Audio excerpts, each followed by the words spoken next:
U.S. President Joe Biden has arrived in the Middle East for the first time since taking office. AP Washington correspondent Sagar Meghani reports. Welcome to Israel, our brother Joseph. The president was greeted in Tel Aviv by, among others, Israeli counterpart Isaac Herzog, before noting what he calls a stronger-than-ever relationship between the two nations. Bone deep. The president says he has a full agenda the next few days in a region full of challenges and opportunities. Greater peace, greater stability, greater connection. He did not mention one of the trip's biggest goals, assuring Israeli and Saudi officials that the U.S. remains committed to keeping Iran from becoming a nuclear power. His administration, though, is becoming increasingly pessimistic about resurrecting the deal to stop that from happening. Sagar Meghani, Washington. Leaders of the Group of Seven industrial nations have tentatively agreed to back a cap on the price of Russian oil, the main pillar of the Kremlin's financial revenue. Participants in the price cap plan would agree to purchase the oil at a lower than market rate. The idea is to bring Russian President Vladimir Putin's invasion of Ukraine to a halt while possibly lowering energy costs. Sri Lanka's acting president Ranil Wickremesinghe said Wednesday a committee comprising the Chief of Defense Staff, military commanders, and the Inspector General of Police has been appointed to control the situation in the nation after protesters took over the Prime Minister's office. Police officers earlier deployed a water cannon and used tear gas in an attempt to stem the protest, as the acting president, Wickremesinghe, declared a nationwide state of emergency and a curfew in the western province. Dozens of people have died in 4 days of gang battles in a violent neighborhood of Haiti's capital, the latest eruption of violence sweeping the country. AP correspondent Charles de Ledesma has more. A Port-au-Prince official says the fighting erupted on Friday in a clash between members of two rival gangs, that at least 50 people had died and more than another 50 wounded. The aid group Doctors Without Borders says thousands of people are now trapped in the Salel neighborhood without drinking water, food and medical care. It's calling on other humanitarian groups for help and urging the gangs to spare civilians. The group's head of mission in Haiti says along the only road into the area, we encountered corpses that are decomposing or being burned. I'm Charles de Ledesma. About 600 firefighters, supported by 6 water bomber aircraft, were battling Wednesday to bring under control 2 wildfires in southwestern France. The fires have already burned more than 1,700 hectares and prompted the evacuation of thousands of tourists. Several wildfires swept through Portugal's central region and in western Spain Tuesday, also forcing the evacuation of hundreds of residents. Flooding and extreme high temperatures have caused multiple deaths in eastern China as summer heat descended earlier than usual. Record high temperatures have been reported in Zhejiang province, just east of the global business hub of Shanghai, topping out above 107 degrees. China's exports are roaring back after pandemic shutdowns. AP correspondent Jennifer King reports. China's monthly exports rose 17.9% from 1 year ago to $331.2 billion, while their trade surplus hit a record of $97.9 billion in June. Exports to the United States surged 19.3%.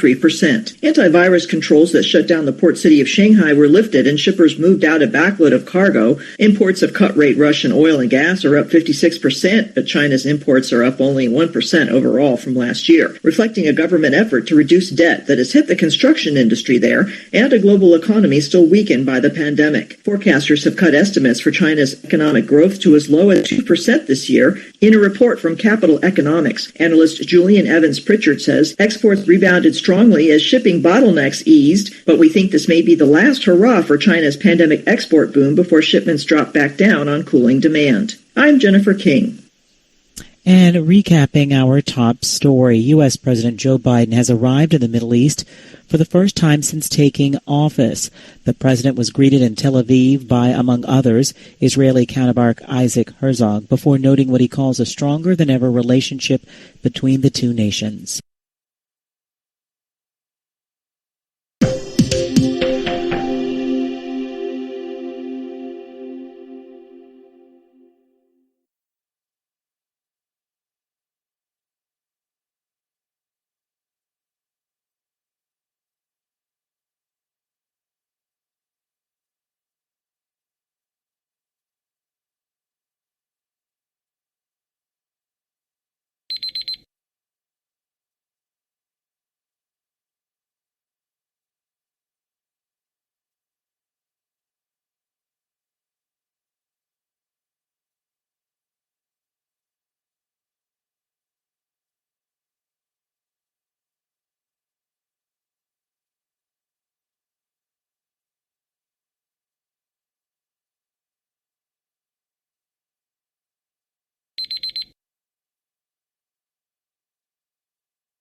Hi, thank you for watching. I hope the videos are useful for you. Please subscribe to my channel using the button below.